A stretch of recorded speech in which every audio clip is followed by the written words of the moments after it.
What's up, B fam? Man, I am excited for this episode.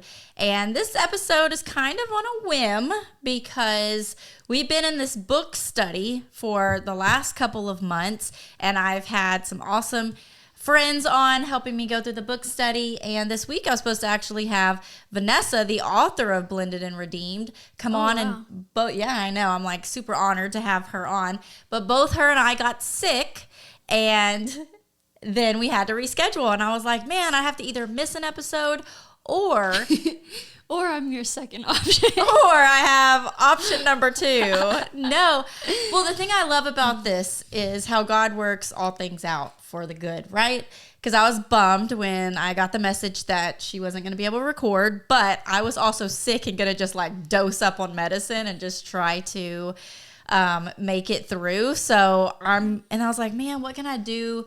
And then I thought, you know what? I'd love to have Ryleigh on. You're available on Wednesday. I haven't had you on in a while. You've said you're willing. And if you don't know, Ryleigh is Randall's biological daughter, my stepdaughter. She is 24. Yes. Your 24th year on this earth. And she has learned a lot in her 24 years. And today specifically, my thoughts in this episode, what I want you, the parent, or maybe you are the child, the stepchild or the biological child that's listening to this one, to walk away with how divorce really does affect your adulthood. Like, oh yeah, especially if you do no kind of self-work. There's a lot in there that goes into your future self, and you carry it into your adulthood, into your marriage. You carry it into being a parent, which you're not quite there in those stages yet. And we're going to talk a little bit about that and why. I'm glad that I'm not. Yes. So, and why you have some of those thoughts. But it does affect you. And then those that learn to get help early on and bring healing in those areas, like kudos to you, and Ryleigh being one of those, to walk into your future self healthy and more whole than you would have before. But the fact is, divorce does affect that inner child that grows up and becomes an adult. And so I'm hoping that through Ryleigh's words today, and not just her spoken words here on the podcast, but what we're going to be discussing is a couple of songs that she has written that they pierce my heart as a mom. Like when she first sang both of them, it's just like tears down, tears just down my face. Randall's more like allergies, all the allergies. But it just puts chills on your arms. Like for those that have heard it in person, like they're just beautiful and they're written from the heart. And so we're going to be working through some of those lyrics, and then you're in for a treat because she's going to sing both of those songs. We'll talk about one and then she'll sing it, then we'll go for a break, and then we'll talk about the next one and then she'll sing it. So you want to stay until the end, but we're going to get more into that right after this. When we first became a step family, just like you, we didn't quite know what we were getting into. Ryleigh and Ryleigh Tandy here from Enjoying Your Blended Family, and we have been a blended family for over 15 years. And not only did we have to figure out how to handle the day-to-day struggles that come with being in a step family, about 7 years in, our biggest fear happened, and each of our kids went to go live with their other parent. We went through seasons of zero connection with each one of our kids, and we had to get really creative on ways to reestablish and reconnect those relationships. And through prayer and becoming very intentional, God restored our family in true God-like fashion and made it better than we could have ever imagined or hoped for.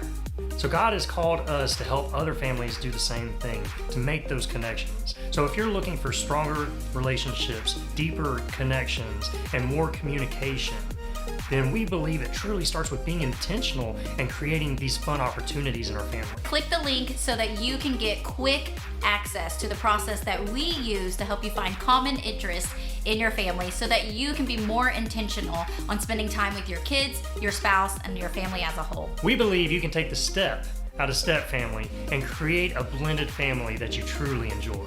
You can find our podcast on Enjoying Your Blended Family on YouTube or anywhere that you listen to podcasts. And while you're sitting there, go ahead and follow us on social media. So when you have more fun, you'll see less problems. All right, we're back. Welcome back. Okay, so here we are. First song that we're going to talk about. I want to give like a little pre to this song. Okay. Because this song is a little bit different than the ones you've written before, because we had walked away from a concert experience. Oh, yeah. We went and saw Jewel. So Jewel, you're like, Jewel, like 90s Jewel? Yes. Yes, 90s Jewel. 90s Jewel came to perform at our college. And Ryleigh didn't even really know Jewel. I knew of one of her songs. I didn't even know it was by Jewel or whatever it was. But yes. But I listened to her on the way to the concert that day of the concert, and I was like, wow, she actually, I actually really value her writing style. So yeah, and when you come as a musician side of it, then I guess you see more of that. Like, I didn't even pay attention to the way she writes her lyrics. But we were going like as a group of friends because we enjoyed Jewel back in the day. And then Randall was like, yeah, I want to see Jewel. And then my mother-in-law was like, I want to see Jewel. And we're like, well, let's get a ticket for Ryleigh too. And so I wasn't sure really how she would feel about it. And so afterwards, which the whole concert experience was interesting because she didn't have like a real set list. Jewel, if you ever hear this, we love you. It was really cool the way she did, though. At first, I was like, I've never been to a concert where it was like that, but she just basically got up on stage and was like, okay, so what do y'all want me to sing? And I was like, oh, okay. So then it was like, after every song she played, she was like, what's next? Yeah. And then the crowd would shout out all kinds of different songs. And some of them she couldn't play because she couldn't remember her lyrics, but Jewel has written a lot of songs. Yeah. And then one thing you're going to learn, which is what Ryleigh walked away from this experience, is her songs were very wordy. Like, it was just like word vomit on a page of everything that was going on the inside. Yeah, it was like she took her diary and made it into a song, which I loved seeing that because I had always taken songwriting so seriously to where, it has to rhyme, everything has to rhyme at this part.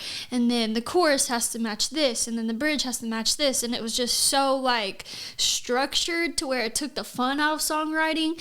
And then it took the natural writing, songwriting is writing, and I loved how she took it to where it did feel like a diary, and she just wrote it and put a melody to it that was so catchy, and it was just genius. So I was like, oh, this is how you can write a song? So I just really got a lot from that. Yeah, it's really like telling a story, but in musical form. Yeah. And so the day after the concert, and this is how Ryleigh's mind works, and that's just one thing she's done since she was a little girl, which I was thinking about that.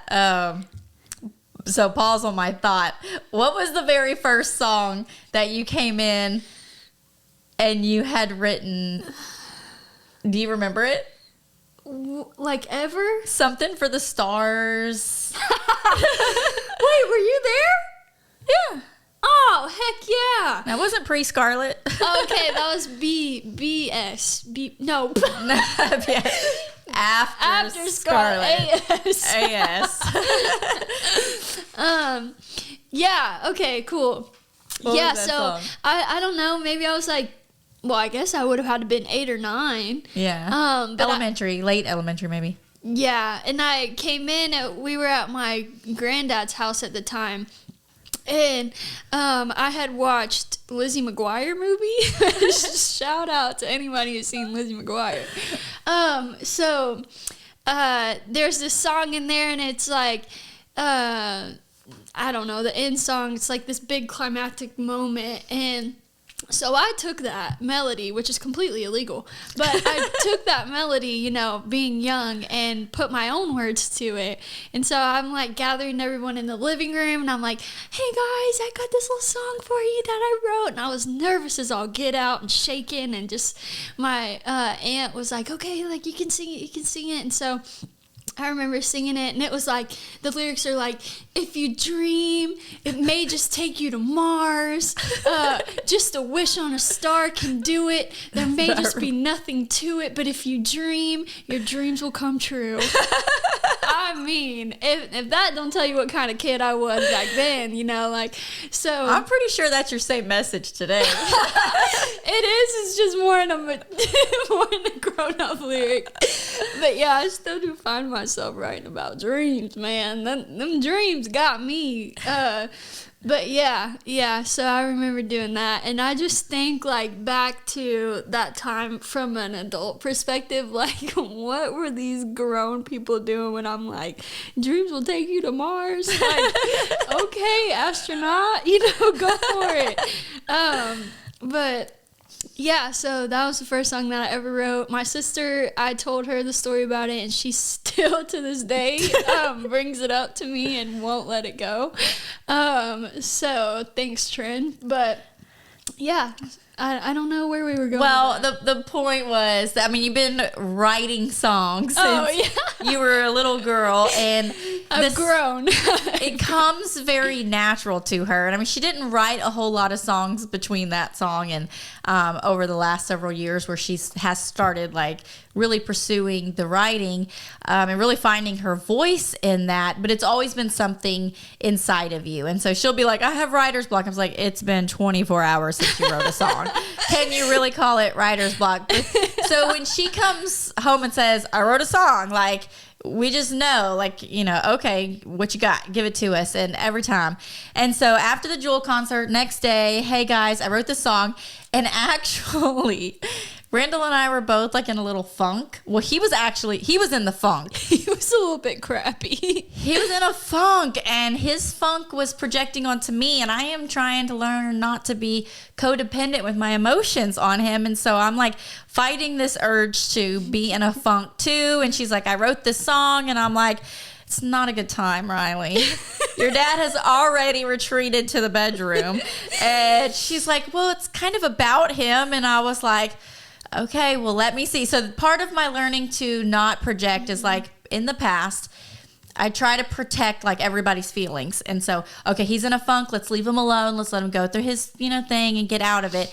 And I'm like, no, I need to let him decide for himself. Okay. So, I'm going, hey, Ryleigh wrote a song. She would like for you to hear it.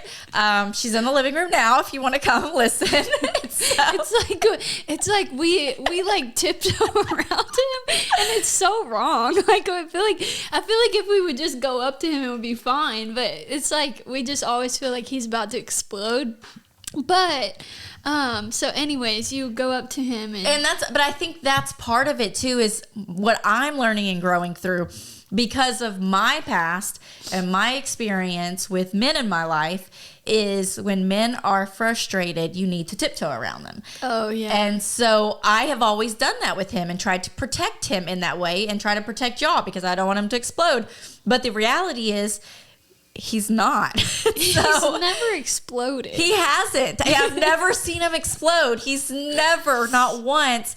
I mean, he may have gotten stern with you, or Devin or Ryleigh, or, they may have memories of him like being stern about certain situations, but I've never needed to protect him in that way or protect y'all. It's just something I do. And once I am learning to grow past it, I'm realizing it's not in his nature to do that.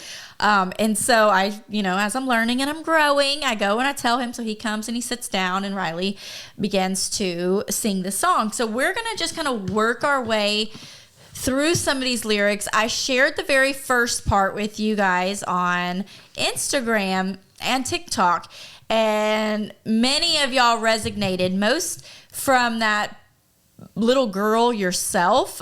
So as an adult woman whose parents have gotten divorced, and just really appreciate hearing those words and wanting more. And then just, we've been like, nonstop lately, and then I got sick, so I haven't shared the second part. So perfect. Oh, wow. Because when this episode comes out, it'll be perfect timing for me to share the rest of these lyrics with them as well.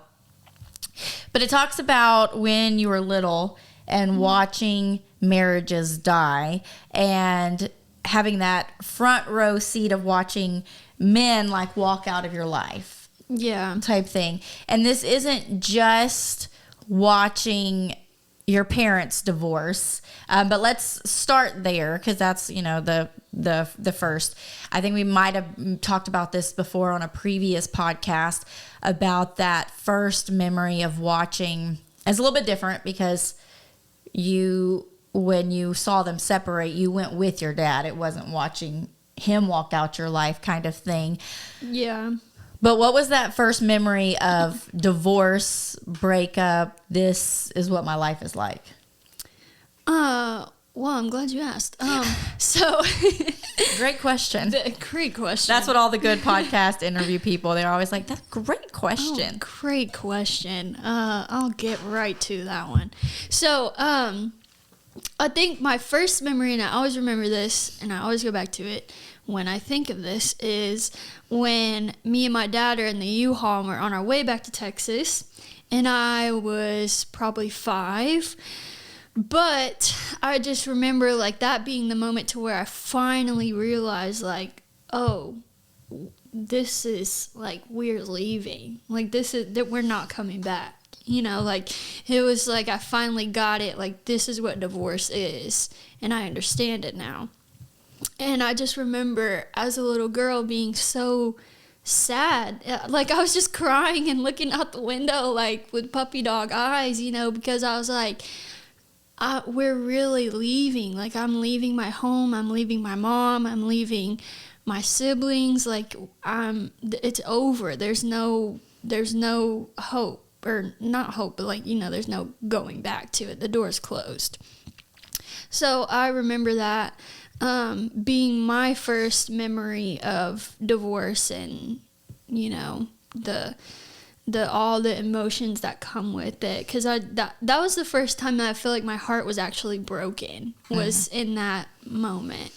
Like I just remember looking back on that memory now, like I was just so, like everything inside of me was just so sad. I just felt so sad. And yeah. So, and your parents, just so y'all know, if you are listening and you don't know exactly the timeline or whatever, they pretty much separated around her first year of life, and then you kind of bounced back and forth and then her parents were in a long legal battle. I think it ended, it took like 4 years for them to get to that point, and Randall had moved to Alabama because that's where your mom's family was at, but now he wanted to be back home and have his family and support, as he was going to be raising Ryleigh, and he had to make a really hard decision because that meant her being further away from her mom, but yet then it meant he was going to have more support. And so then you move back here when all of the custody issues come to wrap up, and he's able to do that. And you start spending a lot of time with your granny and Papaw, right? Yeah. Papaw? Yeah, Papaw. So your granny and Papaw, because your dad, is working and your granny works from home, and so she's keeping you, and so you're forming this relationship and bond with them, correct? Yeah, 1,000%. I was with them a lot. And I think we actually, when we moved back to Texas, we lived with them for a while.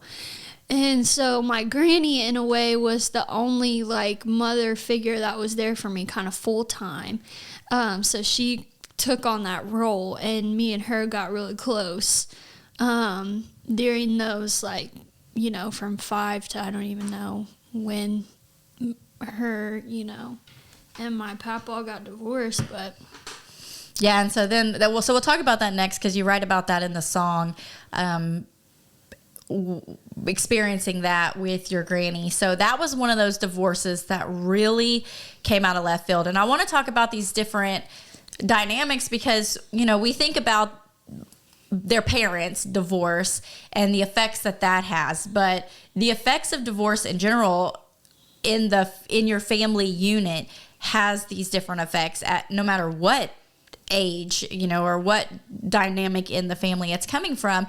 And so your granny and Papaw had been married for, I don't know how many years, and it seemed like everything. I mean, to me, and from my perspective, they had the dream home, the dream life. He had his own business. Granny ran it from home, did the books and stuff for it.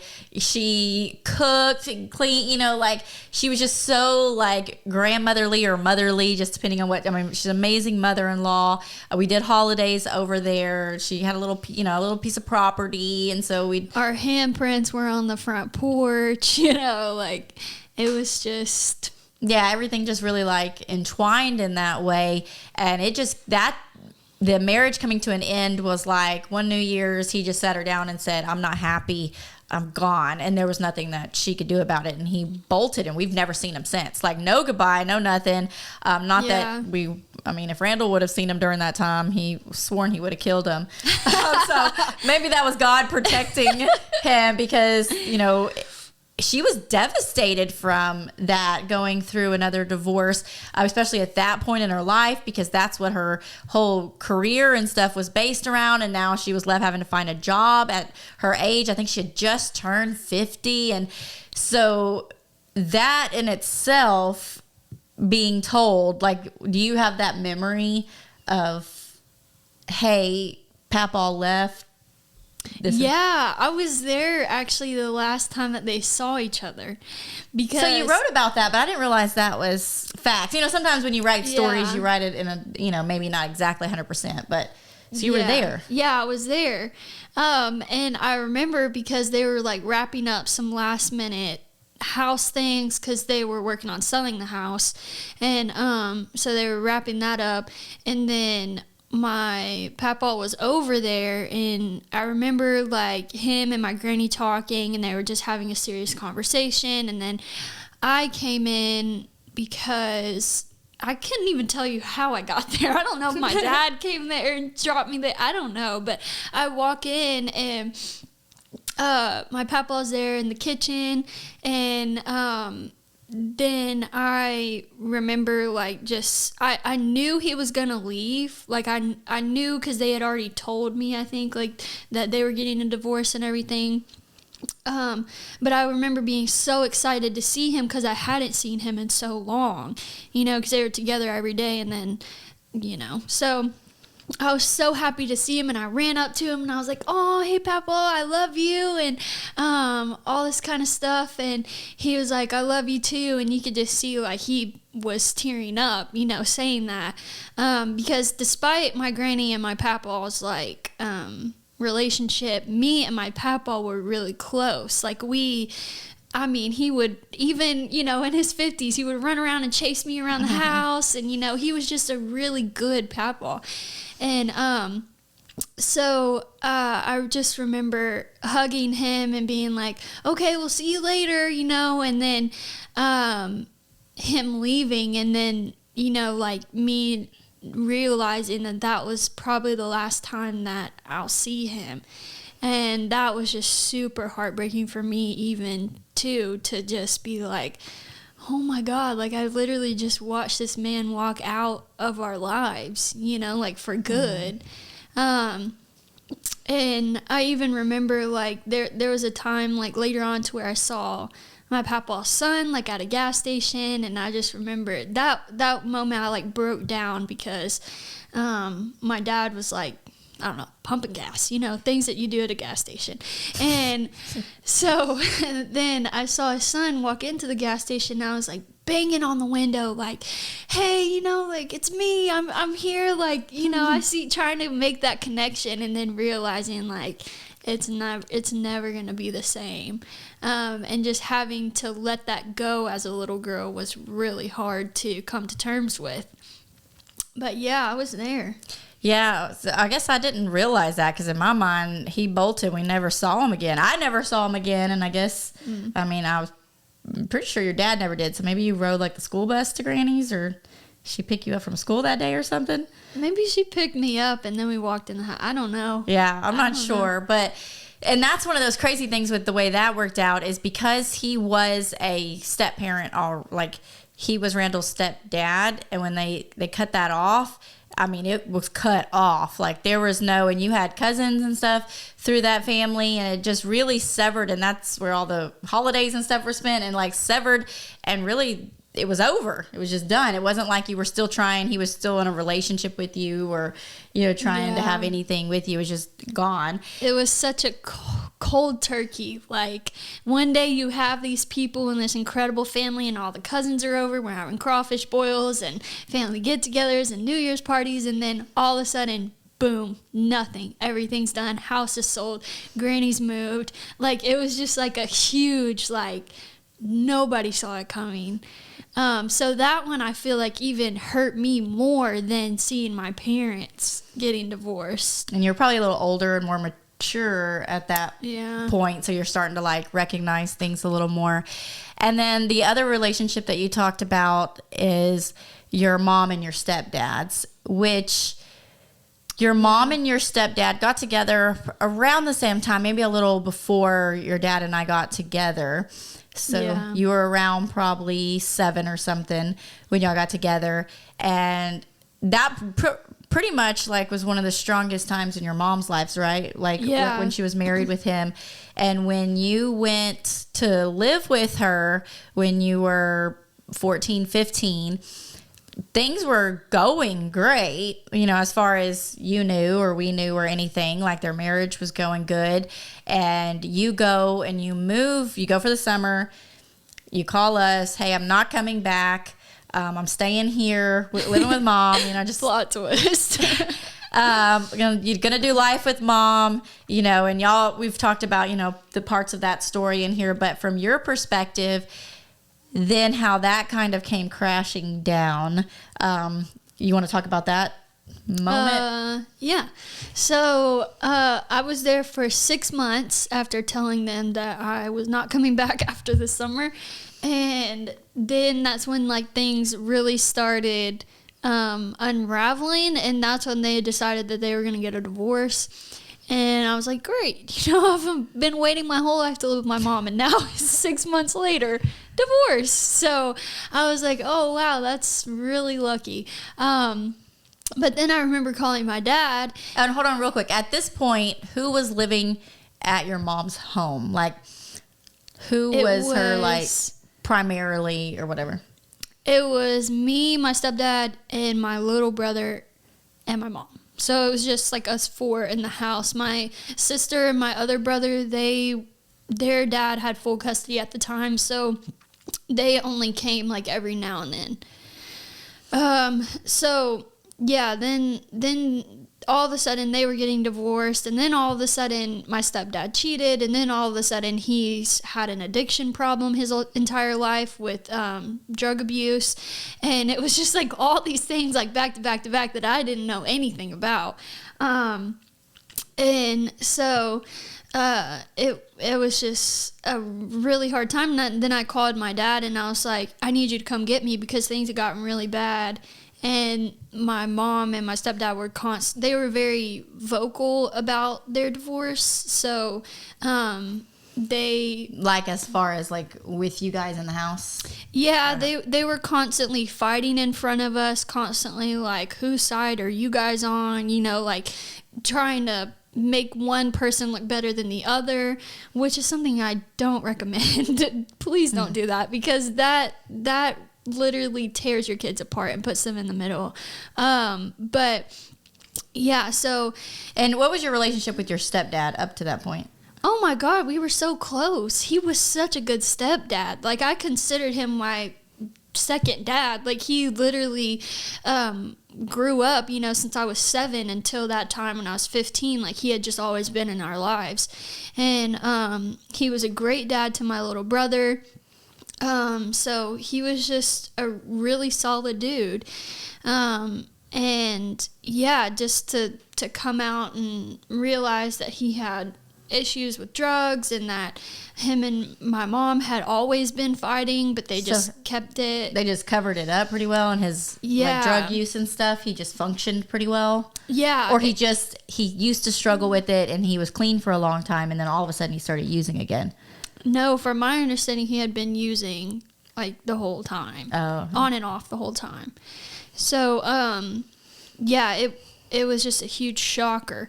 But I remember being so destroyed by that too, because I was like, oh my God, here goes another person, then they're leaving. And then now to present day, that divorce, even still, I don't understand, because now, like, seeing how time has played a factor in that, I always thought that he would just be there for us despite the divorce. It was the kind of relationship to where, yes, he was our stepdad, but we were too close to not be in each other's lives, like, despite our parents. And so there for a little bit after the divorce, we still communicated, we still hung out, he would come and pick me and my brother up and, take us and all this kind of stuff after he got out of rehab and everything. And so we just had that relationship to now where it's just like, there's no more text when it's your birthday. There's no more relationship. I don't even have his phone number anymore. Like, it just all kind of like dissipated. So as a stepchild of his, you wished he would have continued, because this is a big topic in blended families that I hear people talk about, like when that divorce happens, do you still, because you have no rights as a step parent. So like if your mom was to say, no, get out of here, like, I think you could, like, go to court and fight and try to prove unfit, all that kind of stuff. And if there was really, like, your mom was unfit, like, maybe he would be able to, or you didn't have anybody else to care for you.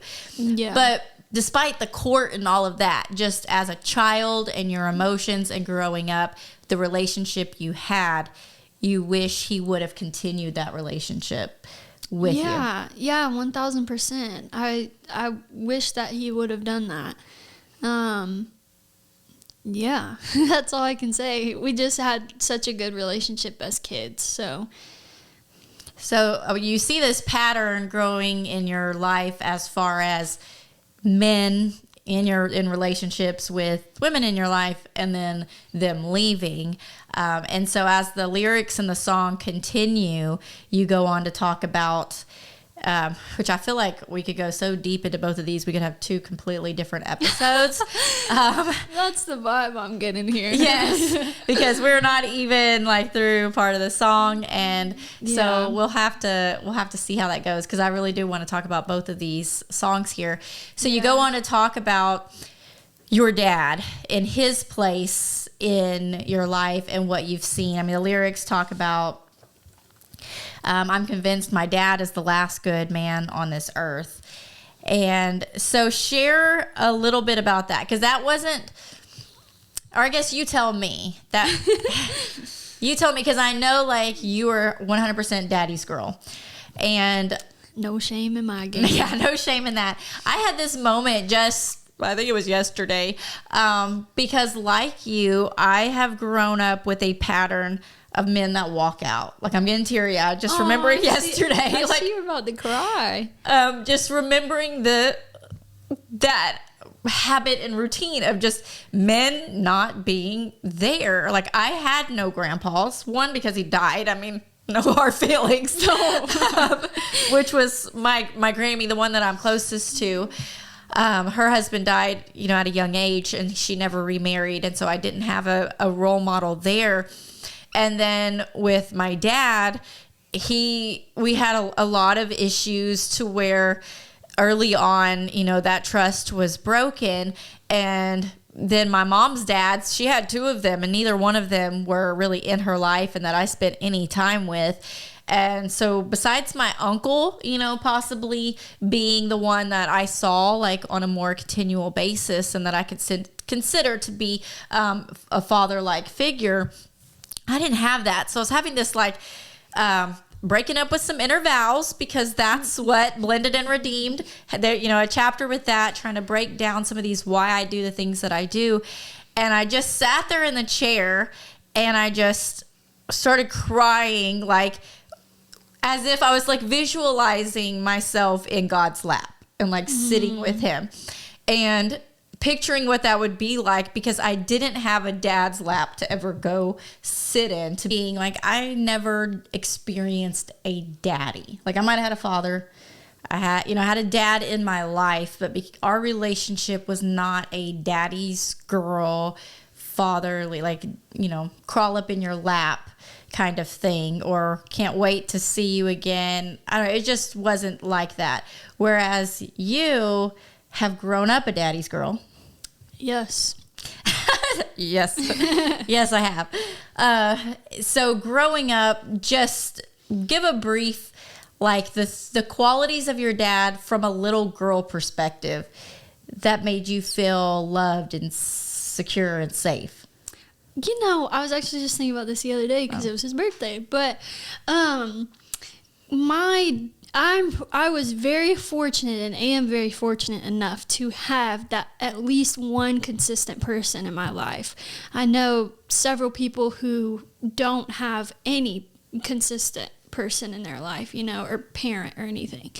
So I really value my dad because more than words, he's shown me his actions. And my dad is everything that a father should be. Like, he's loyal, he's consistent, he shows up, he's very supportive, nurturing. Like, he's just everything that, you would want in a dad. I'm very fortunate to have that in my dad. And so it just makes it even more special to know that he's been the only consistent and stable person in my life.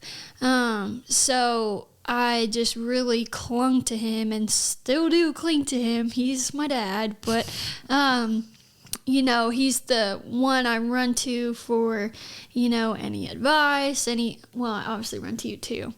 He actually runs to me first, I think. Yeah, actually. But, if I ever have, any questions about life or anything. His advice is going to be solid. Yeah, yeah, that is right. His advice is going to be solid. So, and I know that I can trust him. He's never given me a reason not to trust him. So, anyways, so yeah, just having my dad, like I feel very, very grateful to have him in my life, because that when you think of a dad, like that's my dad. So did you go through a time period where you did not feel that, or you always felt that, but was it just weird and awkward, like during the teen years? Just for anybody that's listening now that maybe is going through the transition of the daughter-father relationship, and especially if you're a man listening to this and it's that awkward stage of you don't know how to keep showing up in that way. Talk a little bit on that.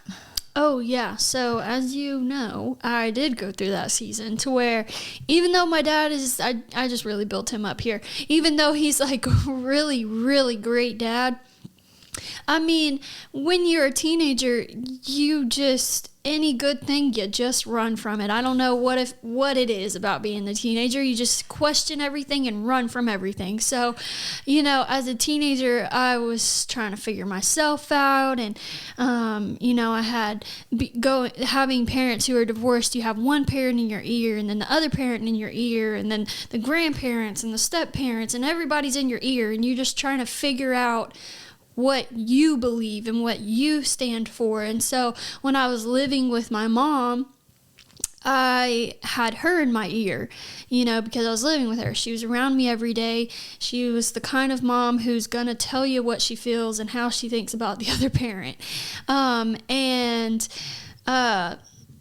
So I just had that constantly in my ear. And so all of her paranoia became my paranoia, and all of her fear became my fear.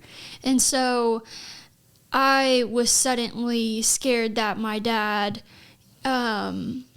was, had an ulterior agenda, or, I was suddenly paranoid that he was going to try to control me, just all this stuff that my mom feared, it projected into me and was embedded in me. And so then I believed it. And so there was that season to where for 3 years, me and my dad actually had no communication. And anytime we brought up my dad, it was just, oh, he's this and this and this, and he's just not a good dad, and he's never there for me. He couldn't be there for me because I blocked him on everything. You know what I mean? Like it wasn't that he wasn't trying. It was that he just couldn't get to me because I didn't allow him to. So, I went through that season, but the thing that really, really got our relationship back on track was he finally made like an all or nothing effort to have a relationship with me, even though I had nothing to do with him at the time. Every Sunday he was like, okay, well, I'm just going to call you every Sunday, whether you answer, whether you don't, I'm just going to try, and that's just going to be our days. So he was building that relationship with me, even though I wasn't answering the phone. Like, he was pursuing you. Yeah, he was pursuing me, and I, value that so much now because I know that he was trying and he wanted a relationship with me. And there was a point to where when things got really bad at my mom's house, I finally was like, I just need somebody, and he was there. He kept showing up every Sunday. He kept calling. And there would be times when I would answer and just not know what to say, and so I wouldn't say anything. It's kind of like, like a stalker phone call when you have like this crazy ex or something, and they like call you, and then they're like, it's kind of, yeah, I know all about those calls. I watch too many movies, but anyways, yeah, it's kind of like that, to where it would be like, hello, Ryleigh, hi, okay, well, if you're there, just want you to know that I love you, and I'm here, let me know if you need anything, I'll call you next Sunday, love you, bye. And I would just be on the other end of the phone, like, barely breathing, holding back the tears, like, about to crumble, even though I didn't know what to say. I didn't know how bad I needed someone to be consistent in my life like that. And, so that, just him doing that, and even to you guys at home, if y'all are kind of going through the same thing and you don't know how to even start a relationship with your kid, like, just show up. Even if they reject you, don't be scared of rejection. Their rejection is temporary, dude. Like, they're going through something so much bigger than you and so much bigger than your feelings. So be patient and be graceful and show up every Sunday. Like, show up until they finally make the point to where they answer the phone and they have that conversation, because they finally will get there. You just have to endure. I mean, nothing in this life is easy, right? It doesn't matter. Preach, sister. Yeah, you got me going over here. It don't matter what you do in life, whether you get a new job or you're working towards a promotion, it's gonna be hard for a little bit. You never start at the top. You always have to work your way there. So it's the same with your kid. Just continue to show up and continue to pursue them.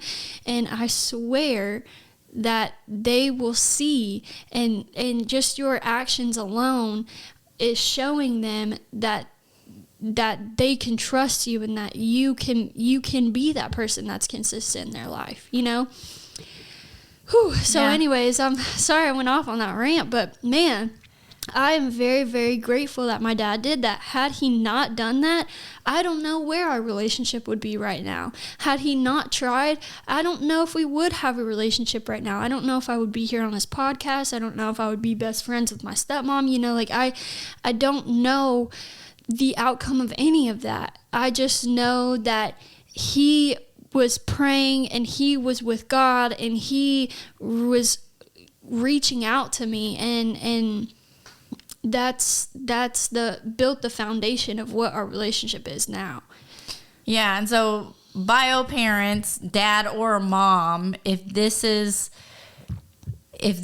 your place that you're at, because step parents, they play an important role, and and I know, like, in your life I play an important role, but It starts with that biological parent relationship, and they need you to continue, even push past that, like she said, that fear of rejection, because you will probably be rejected probably multiple times. I mean, I remember even with, you know, me and little Ryleigh, like going and sitting outside her dad's house, you know, like, hey, I'm here, and her, oh, I'm not coming, or just ignoring me altogether, and just having to drive off and just like bawling, like, and I did that, you know, for a certain period of time. Then I had to give it a break because it was really hard. It is hard as the parent to put yourself in that situation and drive away or walk away without that. But we're the adults, so we have to make that decision. So no matter how much the step parent wants to mend this family and relationship, the biological parent needs to take the lead there and mend that. And like Ryleigh's saying, like,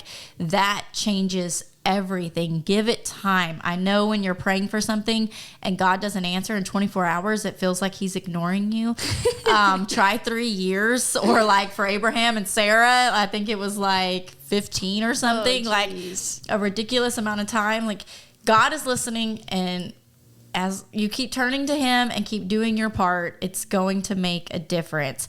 And we are living proof of that. And God's not going to do something for us because we're, you know, super special or anything. If he did it for us, he will do it for you. Yeah. And so now moving past that part, we made a decision that we're going to just do the one song today. This is too much information for us to be able to get. And Carry Me, the other song that we're going to do, is a lot on mental health, and where she was going through this last year living with her biological sister, and her moving, you know, back to Alabama and spending that time. And so it's a whole thing in itself. Although this last part of this song, I think they kind of can coincide a little bit.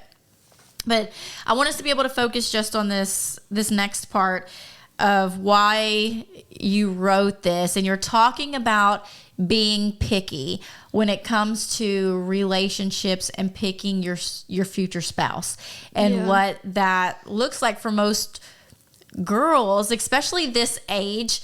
And generations have changed a little bit. By 24, 25, during the 2000s when I was living, but when I was going that life period, most people were getting married right out of high school and having kids, but divorcing as well. You know, some made it through, and but your generation, I think it's a twofold. I think it's a good thing, and it's also a bad thing. A good thing is that you are being pickier. Mm-hmm. You are having a higher standard. But the flip side of that is so many kids growing up now see marriage as a negative thing, and they don't want to have anything to do with it because marriage equals divorce. It's going to happen. It's inevitable. I've seen it. Do you feel like you went through that stage of, I don't ever want to get married because it's going to end in divorce? Oh, heck yeah. I mean, that's even recent to this year. Like, I've even now, like, I've always been so against. I have a huge commitment issue when it comes to marriage. And I'm not talking about, like, committing to one person. I know I can commit to one person. But the thing is I don't want to make that huge of a commitment in my life because I'm so scared that the other person is going to leave. And I know that I'm super loyal, and when I'm in, I give my all. You know, I'm in. Once you have me, you have me. You know, like there's no going back for me. It's all or nothing for me. But I know a lot of people who have ended it, and even through my personal experience, they've gotten together and just nobody made sure that the other one was ready to commit. You know, it's just all, they got together, they were high on this emotion and all of these feelings and all of these hormones, and everybody's just getting together, and then it ends, you know, like nobody's having the deep conversations. Nobody's having, you know, like the lifelong future, you know, what do you see yourself? It's just all based on a feeling and all based on our culture and like, oh, you know, well, yes, getting married is a commitment, but, you know, if things don't work out, there can always be a divorce, you know, like it's just, you know, like it's so backwards. Yeah. And so to me, And even the guys that I've experienced or quote unquote dated, because I've only really ever dated one guy, but any other guy that has, talked to me or whatever, I just haven't, they've just not been the right person, obviously. But I feel like it's just so hard to find a male and even, a female, if you're a dude, who has the same morals and values as me, because I'm not one to sleep around. I'm not one to get with you just because I have all of these emotions and all these feelings, I don't want to settle. I want it to be the person that I'm going to be with who's going to commit to me just as much as I commit to them. And so I'm fine with waiting. I don't care. If I have to wait my whole entire life and never get married, that'll be fine with me, because I'll have my dog and, it'll be fine. But yeah, so even to this year, and I've just come to terms, I'm talking about within these past few months, of the idea of marriage and what it means, and coming to the point to where I would be okay with it, because I know what I'm looking for and I know what I want, and I know a God who can bring the right person my way. And so, all of this stuff that I've been battling, seeing everyone get divorced, seeing every man walk out of my life, and that's what I talk about in my song. My dad is the only person that I've ever seen and it makes it even more special because he's a man, because my idea on men was just so tainted. I just knew, I just had this, not irrational, I guess, because I've seen it, but I just had this stigma in the back of my head that any man is going to leave. He's not ready to commit. He's all about this one thing. He's not ready for, I've just always had this little stigma.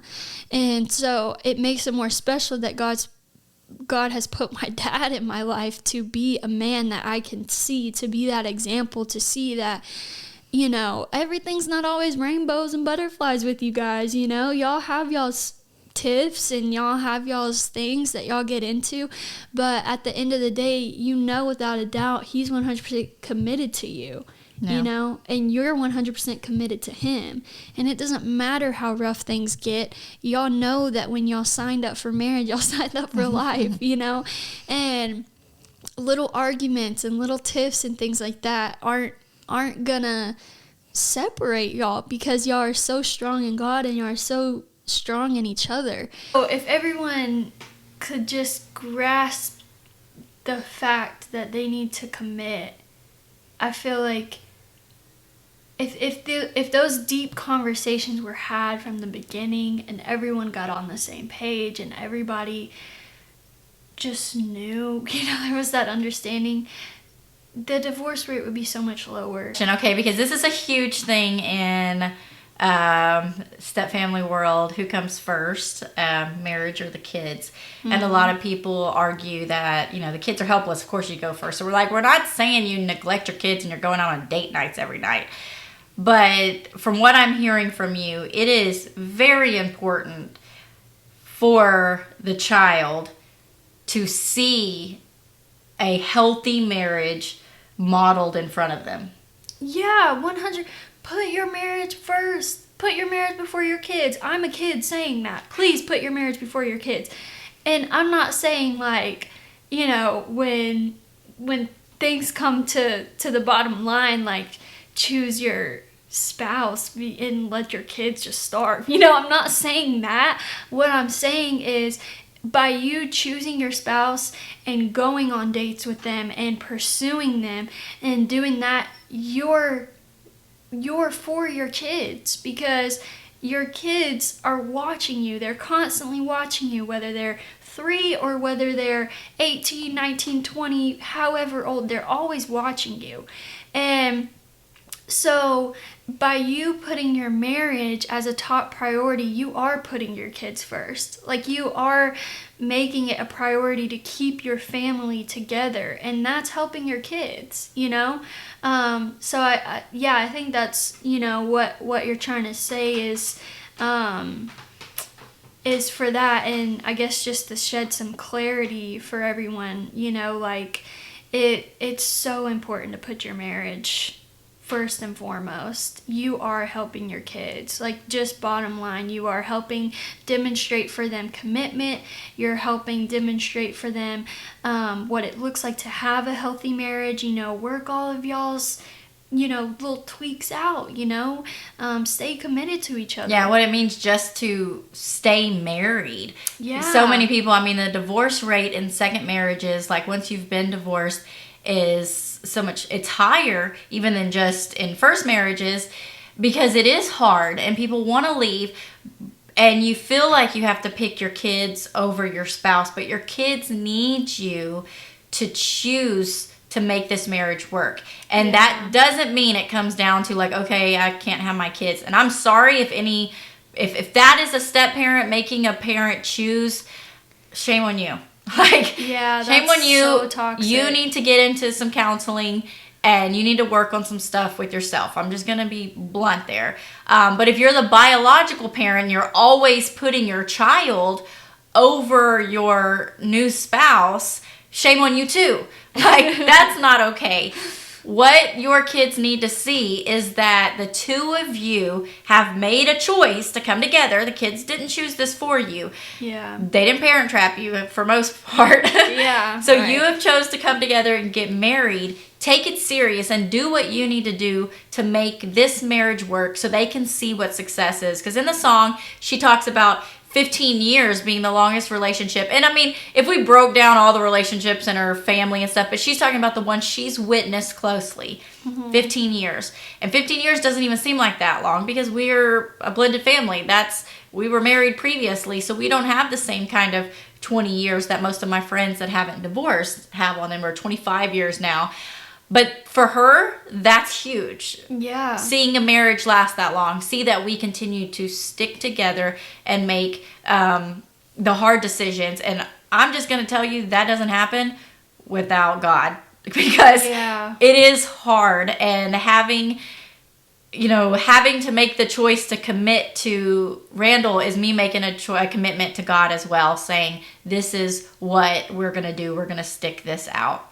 Without further ado, Ryleigh's going to sing this song. I feel like we could probably keep talking for a great deal on this, and I wanted to talk about your ideas on marriage and this and that, but we're wrapping up this episode, and I want her to sing this song for you and to feel all these things that we've talked about today, what's going on in her head and her heart as a 24-year-old that has experienced divorce and now into adulthood and having to make life decisions for herself. So are y'all ready for this? Woo! We're going to get set up with the whole, because she can't play her guitar in this little tiny space. We're going to get set up and we'll be right back after this. When I was little, I watched marriages die. I had the front row seat as they walked out my life. I held my granny tight as my papa said goodbye. I held my mother's hand when my stepdad walked out our lives, and I'll never forget it. I still remember it. You ask me why I don't have a man at home. I tell you that I'm just too busy to find someone. But if I'm honest, the thought scares me to death. 'Cause nearly every man I've ever loved has left, and I can't forget it. I still remember it.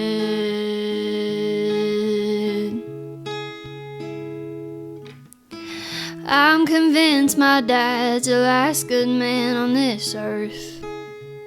taught me before you give your heart to someone, give it to God first.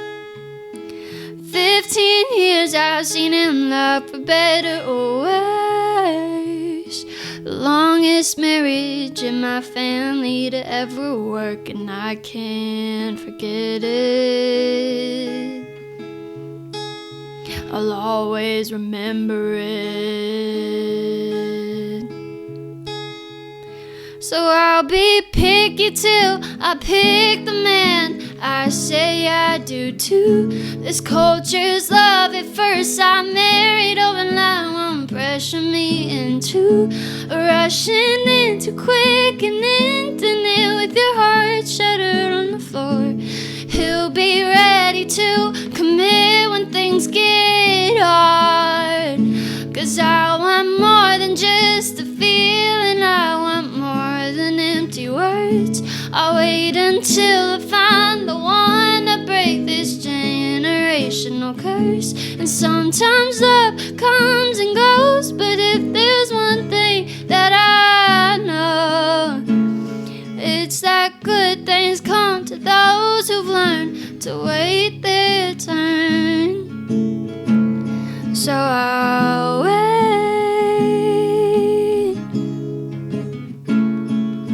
I'll wait. Take your time, live your life, find yourself, come back to God. Take the trip, dye your hair, dance in the rain like no one cares. Make mistakes and learn from them. Cry it out and try again. Go outside, get passionate, get a dog and find your reason. Find your reason. And be picky, picking out the one you'll say I do too. Don't let this culture's love at first I married overnight pressure you into rushing in too quick and ending it with your heart shattered on the floor. Make sure they're ready to commit when things get hard.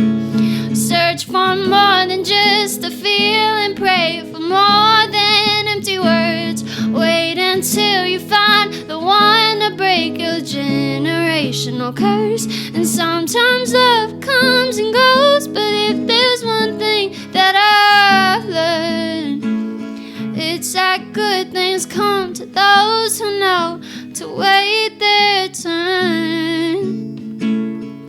So wait, just wait.